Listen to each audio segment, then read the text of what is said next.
once again, the backup goaltending issue is still a thing. Now, did the Leafs play a very good hockey game? I wouldn't say they played pretty well. I wouldn't say that at all. However, they didn't get any big saves. A save when you needed them to get a save, you didn't get that. Let's break this thing down. All right, first period. The Leafs actually play a pretty damn good period. Michael Hutchinson, faces 13 shots, makes 13 saves. Ideally, most of the shots weren't very difficult, and they're all kind of one-and-done shots. And the Leafs have 12, including a goal from John Tavares. A nice little feed from Ilya Mikheyev to Tavares to the back of the net. The Buds have the 1-0 lead after one. Shots on goal are fairly even. We're feeling pretty good. Second period. So minute 21 in. Kasperi Kapanen has the assist on John Tavares' second goal of the game. The Leafs are in front 2-0. Everything's going great. You got a 2-0 lead early in the second. Excuse me. Hutchinson hasn't been bad. We're feeling all right here. And I don't know what happened. Whether it was the Leafs stopped skating or if Hutchinson got loosey-goosey, I don't know what happened. All I know is that 2-0 lead just flat out evaporated. And it was gone in a heartbeat. 3 goals in 7 minutes. 4 goals in the second period for the Buffalo Sabres for the first time this year, may I add. Jeff Skinner scores. Jeff Skinner scores 5:45 in. So 4 minutes after the Tavares goal. Then Jack Eichel scores just under 4 minutes after that goal. Then under 3 minutes after Jack Eichel's goal, Casey Middlestat scores. And just like that, your 2-0 lead is gone. It's 3-2 Sabres. Then, with just over a minute to play in the second period, Olofsson scored. Victor Olofsson scores his 10th goal of the year, and just like that, it's a 4-2 game. What the heck? Yeah, the Leafs didn't play very well in the second period. They had 13 shots. They only had 6. The offense kind of dried up a little bit once they scored the second goal, and things were a little iffy from there on out. However, Hutchinson did not make a big save. People can say, well, the Leafs didn't play good. They didn't look really good. Hutchinson didn't make a save. He allowed 4 goals on 13 shots.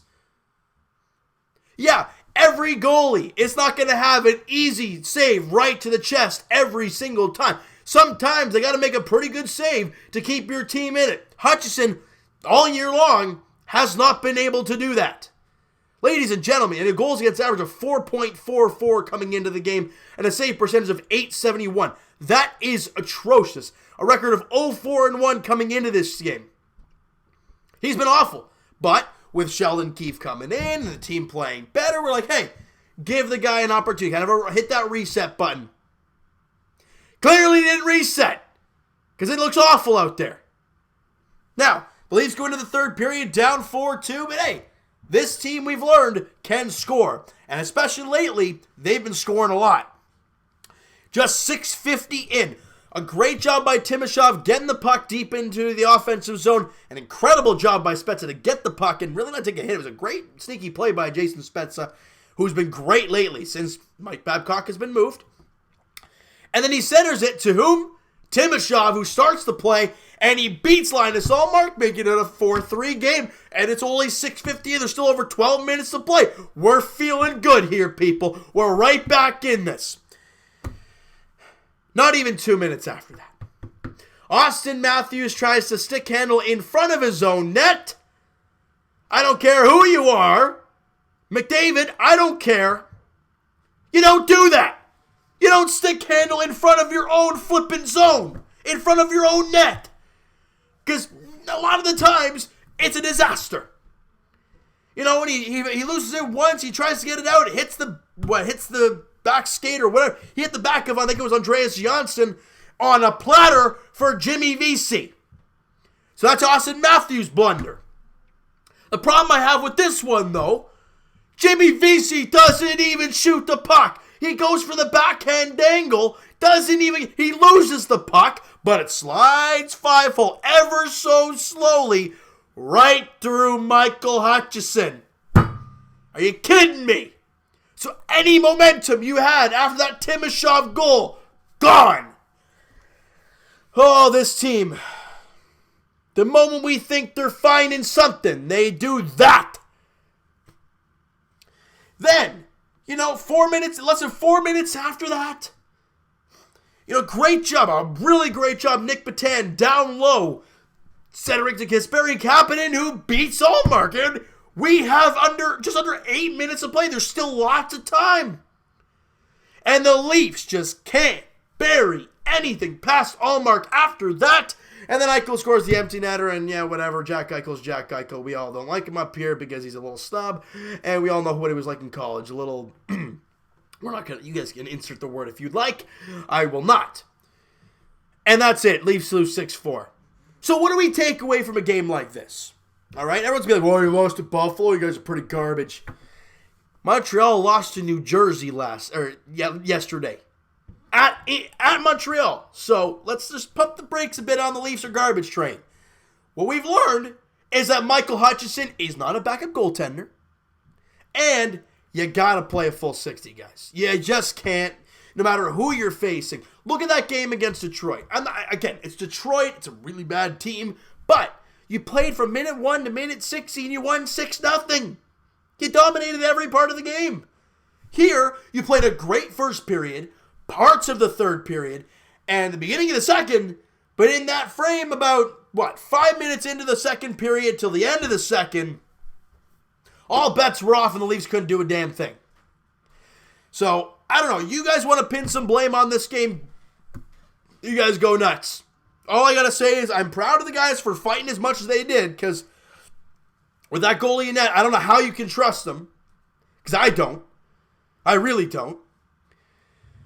And they're trying to play their butt off, trying to score as many goals as possible for this guy.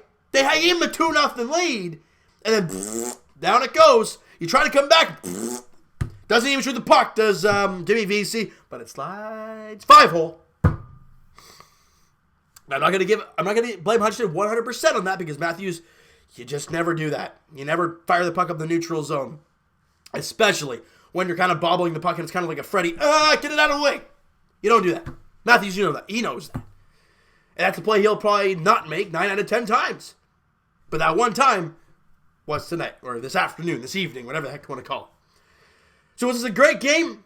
It was entertaining, but the Leafs lost 6-4. Now, as I've said in previous videos, probably not actually this year, I don't remember saying it this year, I said it a lot last season, is to tell what kind of a team you truly are. It's great having these win streaks. As Buffalo Sabres fans know, it's great having win streaks, but it's what you do after you lose a game that shows how big of a team you really are. And the Leafs had won 3 straight coming into this game. They're feeling fantastic. They lose today. All right, a rough one, an emotional one. They worked the rear end off. Couldn't keep the puck out of the net to save a life. They gave up 5 goals and then the empty net. And that was it. Allmark, got to give the guy credit down the stretch with the, after Kapanen scored the game and make it a 1-goal game with under 8 to play, he made some big saves. But in the end, I think we can all agree Hutchinson is not a good backup goaltender, and he shouldn't be playing another game for this team, at least this year, because it is not fun to watch. I have no confidence in the guy.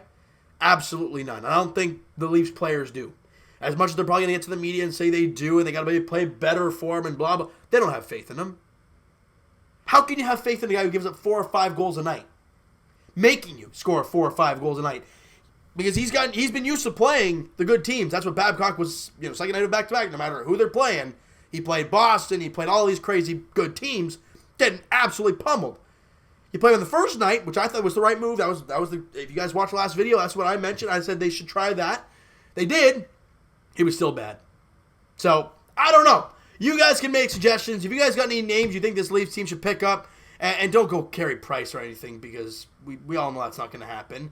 And I don't want that. So I don't want that contract on this team because we can't afford it. So any realistic backup goaltender conversations, let me know. Tampa's not giving up Curtis McElhinney. Actually, speaking of Curtis McElhinney, how's he doing this year? Because I haven't really heard much about him. You don't really hear much about Curtis McElhinney, but how's he been doing this year? So his numbers aren't great. His goals against is up there, but he's got a .911 save percentage, and he's a 3-1-2 on Tampa. I don't know. If I'm the Leafs, you got to look somewhere. Because Hutchinson ain't cutting it. And I know you're not going to play back-to-backs very often and all that kind of stuff, but you got to have a backup. You can't expect Frederik Andersen to be 100% healthy all the time. You got to have a guy you can rely on, you trust behind the pipes, behind Frederik Andersen. And right now, since McElhinney left, excuse me, I came on quick, what the heck? My goodness. Since McElhinney was put on waivers, which I didn't agree with at all. The Leafs it's been a carousel. You've seen Garrett Sparks, you've seen Hutchinson, you've seen Kaskasuo, and nobody's worked. This team's got to figure out something. I don't know what it is. I don't know how they're going to do it. They got to figure something out on the goaltenders. Now, on the positive front, tomorrow the Leafs do play the Sabres, this same team, so there's no excuses. I don't want to hear this team's tired because the Buffalo Sabres played today. They played the Leafs today. Both teams got to travel the exact same distance. Both teams played the exact same game. So, there's no excuses tomorrow. The good news for the Leafs is that Frederik Andersen will be in net tomorrow for the Buds. Now, assuming the Buffalo Sabres won't throw Allmark out there for the back-to-back, they're going to have Carter Hutton in net. And his numbers are around the same as Linus Ullmark's. Does Ullmark have a better save percentage? A much better save percentage. So if you're looking at it, you're facing their backup. We got our starter in there. So hopefully tomorrow at Scotiabank Arena, the Leafs can get the job done and get back into the win column. Like we said, after a loss, can you get back into the win column? That's what you want to see. A loss is a loss. You got to take what it is, and you got to move on from it. Now, can the Leafs get back into the win column, put a good game together, excuse me, and win the game tomorrow at home against these same Buffalo Sabres, all right? So, guys, that is going to do it for this one. If you guys enjoyed this video, and you guys enjoyed the game overall, because as much as the Leafs lost, it was an entertaining hockey game. Smack that like button to appreciate that. Hit the subscribe button if you guys have not already. Comment down below your guys' thoughts on the game, your thoughts on the video. What'd you like, what'd you not like about the Leafs game? Your thoughts on Hutchinson, any ideas for other backup goaltenders? Because I think we can all agree Hutchinson is just not a good backup goaltender. I want to hear your guys' thoughts all in the comments below. Twitter is down below for myself. Follow up, send me DM, do all that great stuff. And I will talk to you guys Raptors edition very shortly as they're starting in about 10 minutes. Well, they don't start in 10 minutes. Probably about 20 minutes they'll be getting... oh, my God. It's like all scratchy right now. What happened? No, it's not like this all day. Anyways, the Raptors take on the Orlando Magic in Orlando in about 20 minutes. I'll talk to you guys later tonight about that. And as for our Buds, as we've already talked about, they'll be at home at Scotiabank Arena for the first time in a little while, taking on these same Buffalo Sabres. So it's going to be Frederik Andersen in net for the Leafs, probably Carter Hutton in net for the Sabres there tomorrow night on Hockey Night in Canada. 7 o'clock puck drop there. The Buds have to get back in the win column and get back in the win column. But I just said the same thing twice. Back in the win column and back to getting 2 points. That's what I was going for. All right? So thank you guys so much for listening and watching. Hope you guys enjoyed this video. Talk to you guys then.